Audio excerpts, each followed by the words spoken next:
L'histoire de Julie Canardot.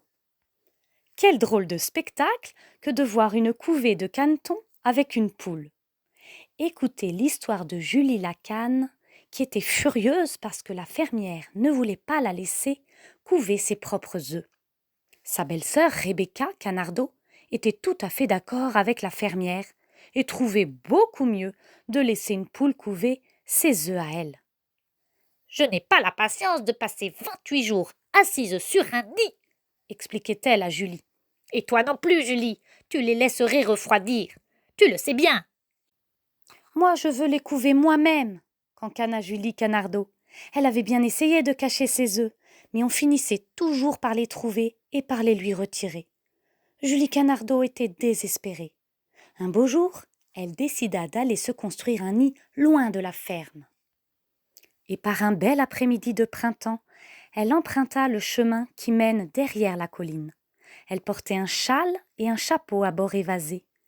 Lorsqu'elle atteignit le sommet de la colline, elle aperçut un bois au loin qui lui semblait un endroit calme et sûr. Et elle décida de s'y rendre. Mais Julie Canardot n'avait pas l'habitude de voler. Alors, elle descendit la pente en courant, faisant flotter son châle, puis elle s'élança dans les airs. Elle volait très bien lorsqu'elle prenait un bon départ. Elle survola la cime des arbres jusqu'à ce qu'elle aperçut, au milieu du bois, une clairière où les arbres avaient été coupés. Julie atterrit plutôt lourdement et se mit à se dandiner à la recherche d'un endroit sec où faire son nid. Une souche, au milieu d'un carré de haute digitale, retint son attention. Mais quel ne fut pas son étonnement en apercevant, assis sur une souche, un monsieur élégamment vêtu qui lisait un journal. Il avait des oreilles noires pointues, le poil couleur de sable roux et une longue queue touffue. Avez-vous deviné qui était ce monsieur ? Un renard, bien sûr. Coin, coin, dit Julie Canardot, la tête penchée de côté. coin, coin. Le renard leva les yeux de son journal et regarda Julie d'un œil curieux. « Madame, êtes-vous perdue » demanda-t-il. Julie le trouva très courtois et plutôt beau. Elle expliqua qu'elle n'était pas perdue, mais qu'elle cherchait un endroit sec pour faire son nid. « Oh, vraiment ?» dit le monsieur aux moustaches rousses en regardant Julie la cane d'un œil curieux. Puis il plia son journal et le glissa dans la poche de sa veste. Julie raconta alors au monsieur ses problèmes et lui expliqua qu'une poule voulait couver ses œufs à elle. « Vraiment ? Comme c'est intéressant !» répondit celui-ci. « J'aimerais bien rencontrer cette volaille. Je lui apprendrai à se mêler de ses affaires. Mais pour un nid, il n'y a pas de problème. J'ai un plein sac de plumes dans ma grange. Non, chère madame, vous ne dérangerez personne. Vous pourrez y couver aussi longtemps que vous le désirez. » Continua le renard. Et il se dirigea vers une maison de triste allure qui était cachée au milieu des digitales. Elle était construite avec des fagots et de la tourbe, et 2 vieux seaux, l'un sur l'autre, lui servaient de cheminée. « Voici ma résidence d'été. Mon foyer, ma maison d'hiver ne seraient pas aussi pratiques pour vous, » expliqua le monsieur hospitalier à Julie Canardot. Il y avait derrière la maison un appentis délabré dont les murs étaient faits de vieilles boîtes de savon. Le monsieur ouvrit la porte et fit entrer Julie. L'appentis était rempli de plumes. Il y en avait tellement que l'air y était presque irrespirable. Mais l'endroit était confortable et très doux. Julie, la cane, était plutôt surprise de trouver une telle quantité de plumes à cet endroit. Mais sans plus y réfléchir, elle y bâtit son nid, trop heureuse de l'aubaine. Pendant ce temps, quelqu'un l'épiait. Lorsqu'elle sortit, le renard était assis sur une pierre en train de lire son journal. Il le tenait ouvert, mais en réalité, il regardait par-dessus. Il était si poli, et il semblait presque désolé de laisser Julie rentrer chez elle pour la nuit. Il promit de prendre grand soin de son nid jusqu'à ce qu'elle revienne le lendemain. Il lui dit qu'il aimait les œufs et les canetons et qu'il serait fier de voir un beau nid bien rempli dans son appentis. Julie Canardeau revint tous les après-midi. Elle avait pondu 9 œufs dans son nid. Le monsieur rusé les admirait beaucoup. Enfin, un jour, Julie lui annonça qu'elle avait l'intention de commencer à couver le lendemain.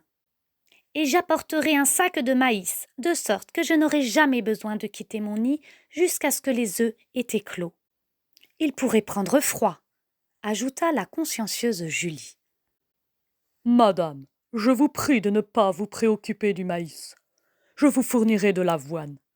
Mais avant que vous ne commenciez à couver, j'ai l'intention de vous faire plaisir. J'organise un dîner de fête pour nous deux. Puis-je vous demander d'apporter des herbes du jardin potager de la ferme pour faire une bonne omelette, ainsi que de la sauge, du thym et de la menthe, 2 oignons et un bouquet de persil.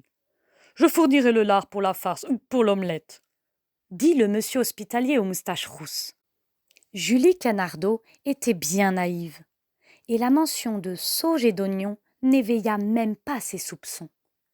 Puis elle se rendit au potager et y cueillit toutes les herbes nécessaires pour farcir un canard rôti. Enfin, elle se dandina jusqu'à la cuisine et prit 2 oignons dans un panier.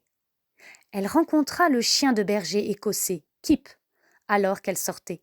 « Que fais-tu avec ces oignons? Et où vas-tu seule tous les après-midi, Julie Canardeau ?»